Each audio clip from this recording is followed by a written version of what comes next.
नाज़रीन किराम, उर्दू खबरनामे में आज भी मुतअद्दिद खबरें आया चाहती है और इन खबरों की तफसील और मुकम्मल जो तफसीलात है वो हम आप तक पहुंचाएंगे। और सबसे पहले बात करते हैं रामबन टनल की, क्योंकि रामबन के अंदर टनल धंस जाने से 10 अफराद इस टनल के मलबे के तले जो है दब गए हैं, ये इतलात मिल रही हैं। हालांकि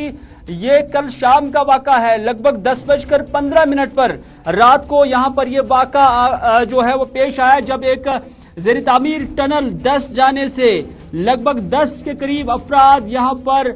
जिंदा दब गए हैं। और उसके बाद अगरचे रेस्क्यू ऑपरेशन भी यहां पर चलाया गया और माना जा रहा है कि उसमें से 3 अफराद को बाजियाब किया गया, जिन्हें जीएमसी हॉस्पिटल जम्मू और कुछ को रामबन एसडीएच में दाखिल कराया गया है इलाज व मालजे के लिए। बड़ी खबर हम आप तक पहुंचा रहे हैं। कल 10:15 के करीब रात को ये वाक़ा पेश आया है रामबन के शैतान नाले के नजदीक, जो T3 केव है वहां पर माना जा रहा है कि यह हादसा पेश आया, जिसमें तकरीबन 10 के करीब जो मजदूर है वो जिंदा इस टनल के मलबे के तले दब गए हैं। रेस्क्यू ऑपरेशन अभी भी जारी है और साथ ही साथ माना जा रहा है कि अभी तक भी उन 10 अफराद जो है उनके हवाले से कोई मालूमात अभी सामने नहीं आ रही हैं। 10 अफराद अभी भी मिसिंग है। रामबन से इस वक्त हमारे साथ नदीम जुड़ चुके हैं और नदीम से ही हम जानने की कोशिश करेंगे कि अभी तक क्या सूरत हाल है, क्योंकि कल रात 10 साढ़े 10 बजे के करीब, 10:15 बजे के करीब जब ये वाक़ा यहाँ पर पेश हुआ और उसके फौरन बाद ही जो रेस्क्यू ऑपरेशन चलाया गया उसमें 3 अफराद को बाजियाब किया जा चुका है, जिनमें से 2 को शिफ्ट किया गया है जो गवर्नमेंट मेडिकल कॉलेज जम्मू, जबकि बाकी एक जो है वो एसडीएच रामबन के अंदर उन्हें इलाज व मुआवजा फराहम किया जा रहा है। उनकी हालत भी कैसी है वो भी हम जानने की कोशिश करेंगे। आपको बताते चले कि सारला कंपनी के साथ ये सारे लोग जो है वो वाबस्ता थे और बेशतर इसमें गैर रियासती मजदूर बताए जाते हैं और इनका भी यही कहना है कि इनमें से बेशतर जो है वो झारखंड के रहने वाले हैं। नदीम इस वक्त हमारे साथ जुड़ चुके हैं। नदीम, इन विजुअल्स में देख रहे हैं, काफी खौफनाक ये विजुअल्स हैं। रामबन के शैतान नाले के करीब जो T3 टनल है वहां से बताया जा रहा है कि कल 10:15 बजे के करीब ये वाक़ा पेश आया और अभी तक भी जो 10 के करीब अफराद इस टनल के मलबे के तले दब जाने की खबरें हैं। क्या इस पे कोई अभी तक अपडेट आया है? क्या उन्हें बाजियाब किया जा चुका है या इस हवाले से कोई मालूमात अभी तक हासिल हुई है? जी बिल्कुल, देखिए हिलाल, सबसे पहले मैं आपको एक चीज बता दूं कि ये शैतानी नाला नहीं है, खूनी नाला है। जहाँ पे ये एपिसोड हुआ है हमने देखा कि कल रात 10:15 बजे के करीब एक टनल जो एडिट बनाया जा रहा था, T3 था नेशनल हाईवे का, और उसके एडिट का जो कुछ एरिया धंस जाने की वजह से वहां पे इसकी जद में कुछ गाड़ी आई थी, जिसमें कुछ लोग भी और कुछ मजदूर भी आए थे। हालांकि उसके बाद ही हमने देखा कि रेस्क्यू ऑपरेशन बड़े पैमाने पर चलाया गया, जबकि 2 लोगों को वहां से जख्मी हालत में निकालकर जो है अस्पताल पहुंचाया था। लेकिन अभी तक बाकी जो 10 लोग दबे हुए हैं, जिसमें अगर हम ज्यादा देखें तो अक्सरियत पे वो लोग हैं जो गैर रियासती है, लेकिन अभी भी रेस्क्यू ऑपरेशन चलाया जा रहा है, जिसमें हम देखें कि जम्मू कश्मीर पुलिस है, हमारे पास UTDRF है, गवाटी हमारी रामबन की है, हिमालय गवाटी है, या फिर बाकी जो लोकल्स हैं, तमाम लोग वहां पे रेस्क्यू कर रहे हैं। लेकिन अभी तक कोई भी जो है डेड बॉडी या किसी भी फर्ज को वहां से रिकवर नहीं किया गया है। अगर बात करें, अभी तक 10 लोग जो है मलबे तले ही दबे हुए हैं, जिसकी कोशिश मुसलसल जारी है कि जो भी दबे लोग हैं उन्हें मलबे के नीचे से निकाला जाए। जी नदीम, अभी तक ये कहा जा रहा है कि जो यहाँ जो कि हम भी देख रहे हैं कि जो rock type material, hard rock जो है वो मटेरियल उसके नीचे ये दब गए हैं। तो इसमें बाज अफसर से जब ये सवाल पूछे जा रहे हैं जो रेस्क्यू कर रहे हैं, तो उनसे ये भी कहा जाता है कि जो इस मलबे के तले अभी लोग दबे हुए हैं उनकी जिंदा रहने की जो पॉसिबिलिटी है, माना जा रहा है कि वो भी बहुत कम है। जी बिल्कुल, देखिए जिस तरह से हिलाल हम इस चीज को देखें, अगर क्योंकि हमने देखा कि वहां पे अगर मिट्टी होती तो शायद बचने के चांसेस होते, लेकिन जब हमने वहां पे देखा, जब वहां पे जो मशीनरी को लगाया था, क्योंकि इतनी बड़ी बड़ी चट्टानें हैं कि मशीन उन्हें हटा नहीं पा रही है, वहां पे स्टोन ब्रेकर का इस्तेमाल किया जा रहा है, तो जाहिर सी बात है कम चांसेस हैं उन लोगों के जिंदा होने के। लेकिन कोशिश तो फिलहाल जारी है कि उन लोगों को वहां से निकाला जाए। और किस हालत में वहां से निकाला जाता है ये कहना अभी कबल वक्त होगा। लेकिन कुल मिलाकर ये कहे कि 12 में से 10 लोग अभी भी मलबे के नीचे दबे हुए हैं, जिनको निकालने की कोशिश पूरी की जा रही है, चाहे वो इंतजामिया की बात करें या फिर रेस्क्यू जो एजेंसीज हैं, चाहे जिसमें हम यूटीडीआरएफ देखें, हमारे पास पैरामिलिट्री फोर्सेज है या फिर जो सिविल कैवाटीज या बाकी हिमालयन कैवाटी है, तमाम एनजीओ के वॉलंटियर इस पर जुटे हुए हैं। जी नदीम, ये जो यहाँ पर हादसा हुआ है, क्या इससे जम्मू श्रीनगर कौमी शाहराह पर जो ट्रैफिक की आमद रफ्त है, कहीं उस पर कोई असर तो नहीं पड़ा, या इस टनल का उस शाहराह के साथ कोई वास्ता है?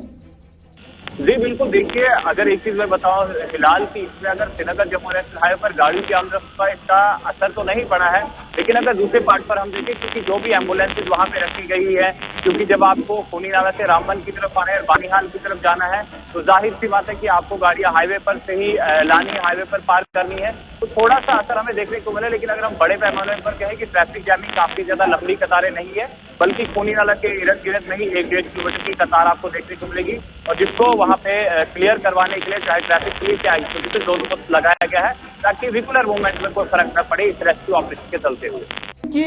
बिलवास्ता डायरेक्टली इसमें कोई असर जो है शाहराह के पर ट्रैफिक की आमद रफ्त पर नहीं है, लेकिन बिला वास्ता जो वहां पर एम्बुलेंसेज बुलाई जाती हैं, उनके लिए रोड क्लियर करके रखना है, तो उस वजह से यहाँ किसी हद तक असर जो है वो यहाँ ट्रैफिक की आमद रफ्त पर पड़ा है। लेकिन क्या अभी जम्मू श्रीनगर कौमी शाहराह पर ट्रैफिक की आवाजाही जारी है, गाड़ियां जा रही हैं जम्मू की तरफ या कश्मीर की तरफ? जी बिल्कुल,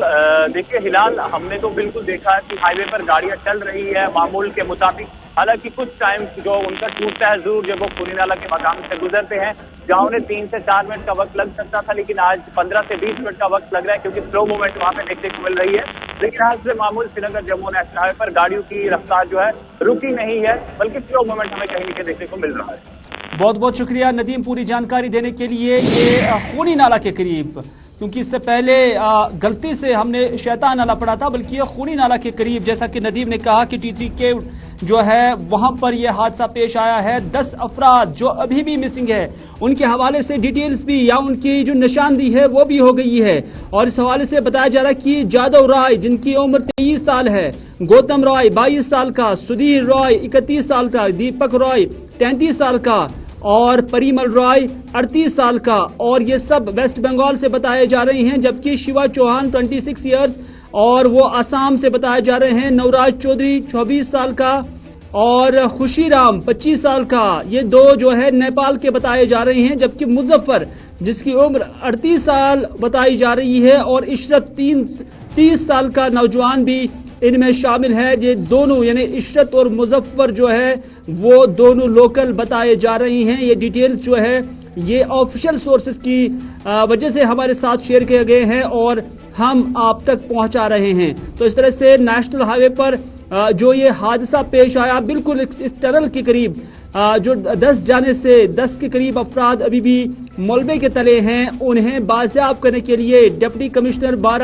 रामबन और उसके साथ साथ जो एसएसपी है, एसडीआरएफ, एनडीआरएफ, ये सारी टीमें वहां पर रेस्क्यू ऑपरेशन में लगी हुई हैं। लेकिन रेस्क्यू ऑपरेशन में काफी दिक्कतें यहां पर हो रही है, क्योंकि यहां से जो चट्टानें हैं वो खिसक रही है। इस हवाले से मैन एंड मशीनरी अभी बाज़ाबात कारी के लिए या रेस्क्यू ऑपरेशन के लिए यहां पर लगा दिया गया है।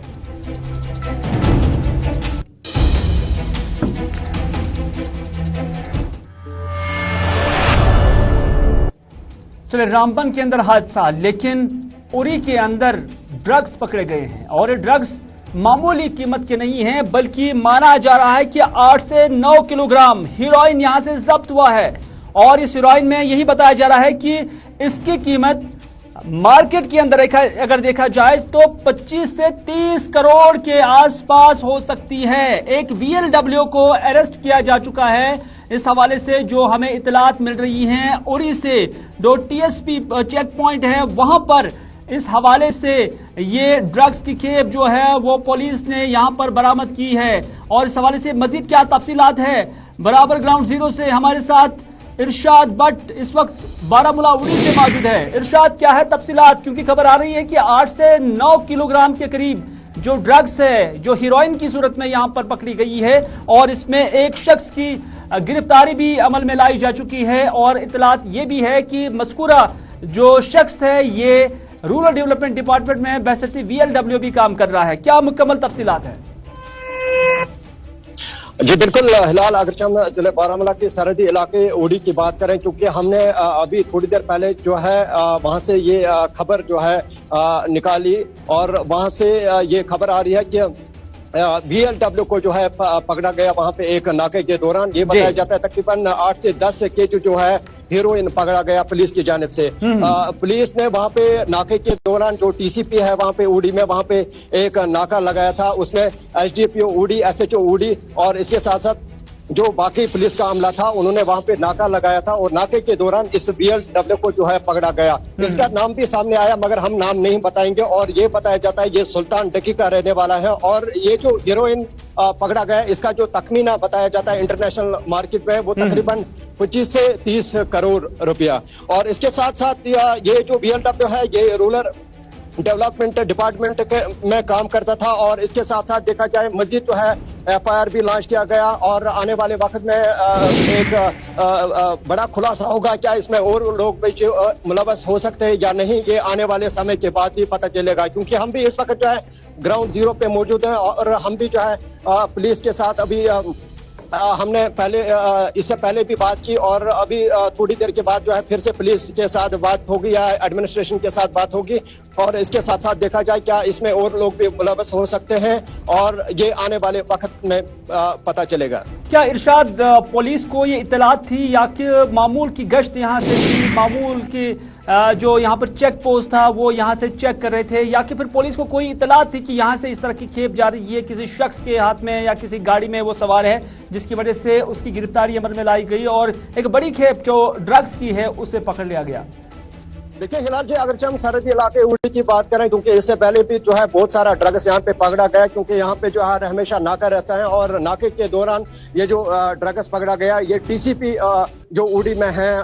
आर्मी पोस्ट के बिल्कुल नजदीक और वहां पे ये नाके के दौरान ये ड्रग्स पकड़ा गया, क्योंकि पुलिस को जो है पहले से ही शक था वहां से ये ड्रग्स आ रहा है और इसके चलते जो है पुलिस को एक बड़ी कामयाबी यहाँ पे मिली। 10 केजी जो हीरोइन पकड़ा गया इसका जो तखमीना बताया जाता है वो 25 से 30 करोड़ रुपया। क्या इसमें और लोग भी मुलव्वस हो सकते हैं, ये आने वाले समय के बाद ही पता चलेगा। फिलहाल जो है पुलिस की जानिब से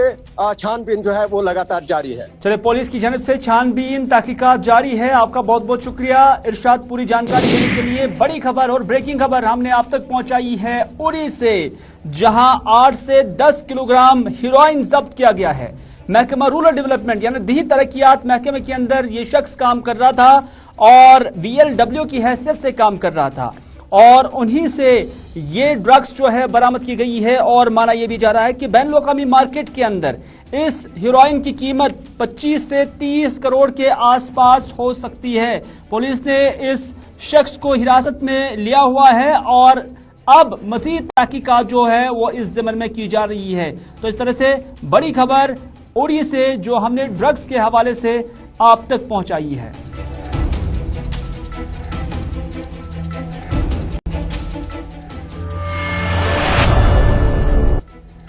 एक और बड़ी खबर जो कोठीबाग पुलिस स्टेशन से आ रही है, क्योंकि दौरानी शब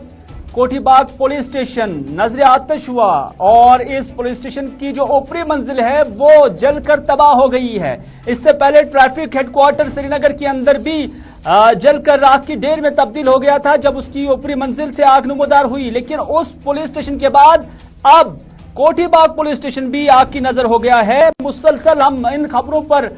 जो है नजर रख रहे हैं। नॉर्थ से लेकर साउथ कश्मीर से लेकर सेंट्रल कश्मीर के अंदर आग की वारदातें इस साल ऐसा लग रहा है कि रिकॉर्ड कायम हो गया है। इससे पहले इस तरह की वारदात जम्मू कश्मीर के अंदर कभी नहीं देखी गई है, लेकिन आज पहली बार ऐसा लग रहा है कि हर गुजरते दिन आग की वारदातें रोनमा होती हैं। असल वजूहात क्या हैं, अभी भी जो एक्सपर्ट्स है या कंसर्न अथॉरिटीज है वो अभी भी किसी कंक्लूजन पर नहीं पहुंची हैं। नतीजा ये है कि अभी भी इससे कयास आराइयां पैदा हो चुकी हैं। कोठीबाग पुलिस स्टेशन श्रीनगर के अंदर उसकी ऊपरी मंजिल से दौरान शब आग नमूदार होने के दौरान एक अंसार अहमद मल्ला नामी जो एहलकार है वो जख्मी हो गया है, जिससे SMHS मुंतकिल किया गया है। और आग के बाद सूरत हाल का जायजा लेने के लिए आज IGP कश्मीर वहां पर पहुंचे। विजय कुमार IGP कश्मीर ने हालात का जायजा लिया, मुशाहिदा किया, उसके साथ साथ मीटिंग की सदारत की और नुकसान का भी जायजा लिया, क्योंकि काफी रिकॉर्ड जो है वो इस पुलिस स्टेशन के अंदर मौजूद रहता है, कहीं फाइल्स को, रिकॉर्ड को, ऑफिशियल डॉक्यूमेंट्स को कोई नुकसान तो नहीं पहुंचा। इस हवाले से उन्होंने जायजा लिया और उनसे यह भी कहा गया है कि अभी चूंकि आग की इस वारदात में सब कुछ तहस नहस हो गया और रिकॉर्ड को सेट करने के लिए, रिकॉर्ड को दुरुस्त करने के लिए और इकट्ठा करने के लिए अभी भी कुछ वक्त दरकार है और इस हवाले से तकरीबन आज दिन के अंदर अंदर इस सामान की, रिकॉर्ड की, फाइल्स की जो कलेक्शन है वो की जाएगी और उसका ऑडिट भी किया जाएगा, जिसके बाद मुकम्मल तफसीलात जो है वो आईजीपी कश्मीर को दी जा सकती है। हमारे साथी सईद तजुम्मल ने मौके वारदात पर जाकर सूरत हाल का जायजा लिया और उन्होंने वहां पर क्या कुछ देखा, आइए तजुम्मल की ही जुबानी सुनते हैं। वादी के मुख्तलिफ इलाकों में आग की वारदातों में इजाफे के बाद जहां पहले ही मेन स्ट्रीम पार्टियां और मुख्तलिफ महकमों ने बड़ी तशवीश का इजहार किया, फिक्र लाहक हुई कि आग लगने की वजूहात क्या कुछ हो सकती है और आग लगने के पीछे जम्मू कश्मीर पुलिस ने अपना तहकीकाती अमल तेज ही किया था कि खुद जम्मू कश्मीर पुलिस को 2 दफातरों से रातों रात आग की वारदातें रोनमा होने की तस्वीरें मिल रही है। कोठीबाग पुलिस स्टेशन बीती रात में 1:45 बजे के करीब आगजनी की वारदात में इस बिल्डिंग का, जम्मू कश्मीर में पुलिस स्टेशन कोठीबाग की ऊपरी मंजिल का जो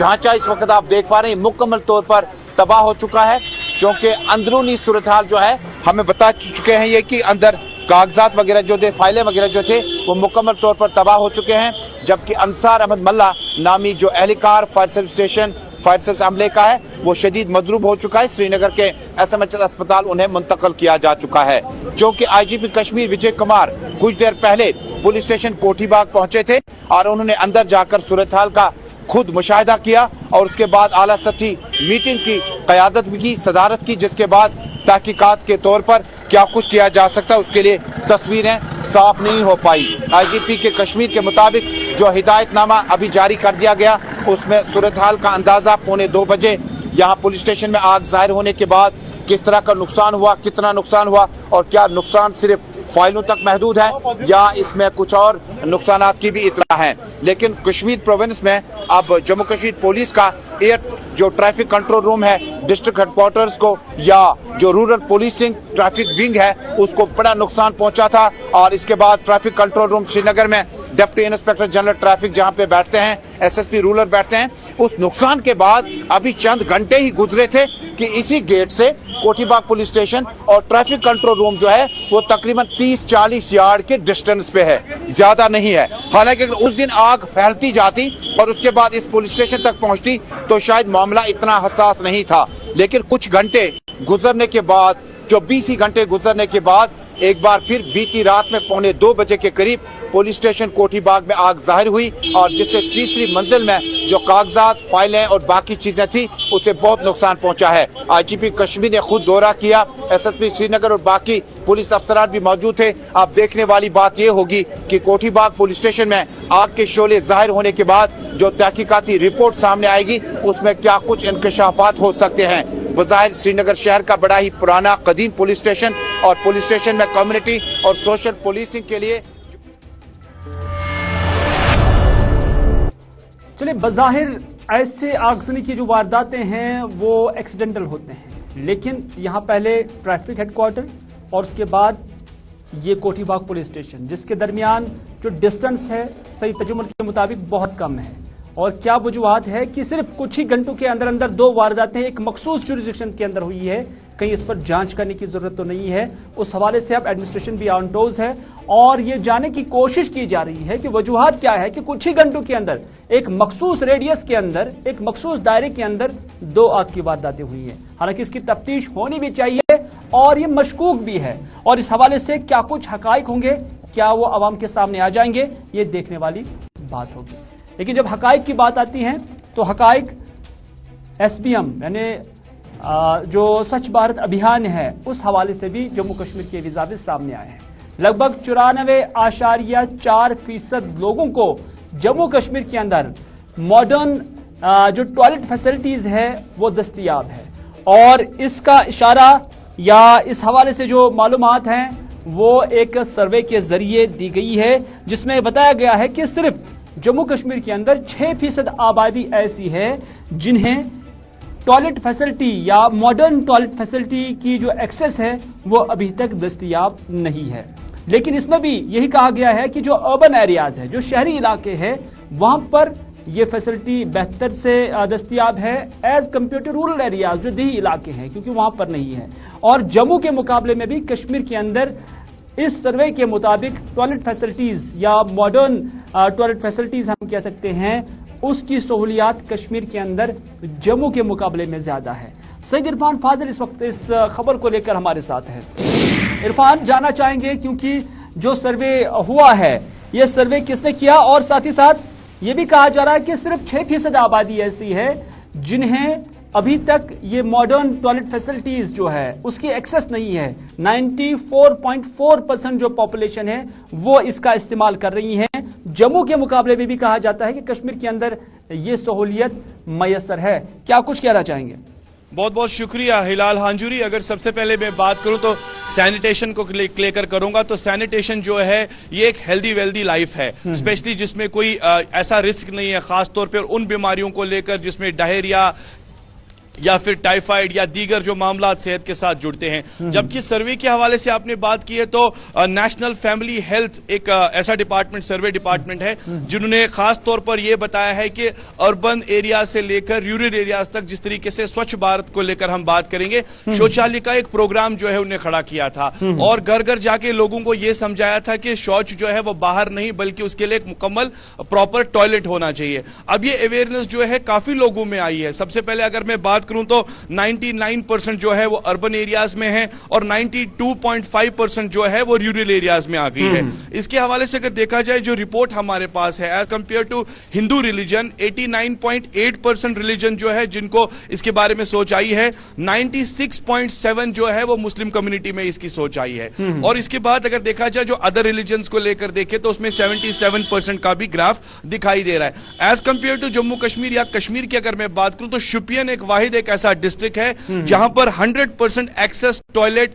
मॉडर्न टॉयलेट फैसिलिटी अवेलेबल है। इसके साथ साथ अगर कठुआ की मैं बात करूं तो कठुआ के हवाले से जो 82 पॉपुलेशन है उनको एक्सेस मिली है जिसमें वो अपना मॉडर्न टॉयलेट फैसिलिटीज को इस्तेमाल कर रहे हैं। तो जाहिर सी बात है इस रिपोर्ट को जानने के बाद अभी भी कुछ ऐसे परसेंटेज है जहां पर लैक ऑफ अवेयरनेस है, या हम कह सकते हैं बनिस्बती जम्मू की अगर मैं बात करूं तो कुछ एरियाज वहां पर अभी भी ऐसे हैं जो शौच अभी बाहर ही करते हैं, जिनको अभी प्रॉपर टॉयलेट फैसिलिटी की अवेयरनेस नहीं है। तो इसके हवाले से जो ये सर्वे आया हुआ है उसमें हम साफ तौर पर ये देख रहे हैं कि इसका जो रिपोर्ट है वो अर्बन एरियाज में काफी हायर एंड पे है बनिस्बती रूरल एरियाज। बहुत बहुत शुक्रिया इरफान फाजिल पूरी जानकारी देने के लिए। जो ये सर्वे आया है उसमें यही बताया गया है कि रूरल एरियाज यानी देही इलाकों में अभी लोगों को इस हवाले से सहूलियात मैसर होना बाकी है, मुकम्मल तौर पर 100% आबादी की जब हम बात करते हैं, जबकि शहरी इलाकों में ये एक्सेस लोगों को तकरीबन 100% के आसपास है। जम्मू के मुकाबले में कश्मीर के अंदर ये जो SBM है, स्वच्छ भारत अभियान है, उस हवाले से हम कह सकते हैं कि लोगों ने ज्यादा फैसिलिटीज का इस्तेमाल किया और लोगों के अंदर शऊर और जानकारी होना भी बहुत जरूरी है। तो इस तरह से साफ सफाई के मामले के अंदर जो मॉडर्न टॉयलेट फैसिलिटीज है या वॉशरूम फैसिलिटीज है उसका होना बहुत जरूरी है। तो इसमें यह भी कहा जाता है कि जो दूर दराज इलाके हैं, वजूहात क्या है कि दूर दराज इलाकों के अंदर लोगों ने ये फैसिलिटीज अभी तक हासिल नहीं की, क्योंकि महकमा रूरल डेवलपमेंट की जानिब से अगरचे इस स्कीम को स्वच्छ भारत अभियान को अमलाया भी गया है और उसमें अगरचे हम देख रहे हैं कि रूरल एरियाज के अंदर जो पॉइंट्स, बाथरूम पॉइंट्स बनाने हैं, लैट्रिन पॉइंट्स बनाने हैं, यहाँ सब कुछ मुफ्त में नहीं होता है। हालांकि सरकार की जानिब से ये मुफ्त दी गई हैं, लेकिन हमने ये भी देखा है, शिकायतें भी कई बार हुई हैं, स्टोरीज भी हमने चलाई हैं, खबरें भी हमने चलाई हैं कि इसके एवज लोगों से पैसा वसूला जाता था। और चूंकि एक गरीब आबादी इन रूरल एरियाज के अंदर रह रही है, तो इस वजह से यह भी मुमकिन है कि ऐसे लोगों को जिन्हें पैसा मांगा गया होगा, जिन्हें रिश्वत मांगी गई होगी, तो उन्होंने रिश्वत देने के बजाय ये फैसिलिटी अवेल ना करना ही बेहतर समझा होगा। जो हम आज फॉल आउट देख रहे हैं 6% का, वो भी जो है उसका एक नतीजा हो सकता है।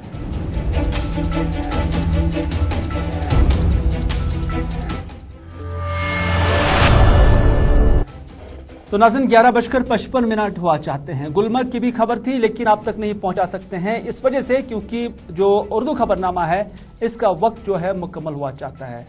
4 बजे आपसे फिर होंगे रूबरू। तब तक के लिए दीजिए अपने मेजबान मीर हिलाल हांजुरी को इजाजत इस वादे के साथ कि अगर जिंदगी रही तो तब फिर होगी आपसे मुलाकात। तब तक के लिए खुदा हाफिज, फी अमानिल्लाह।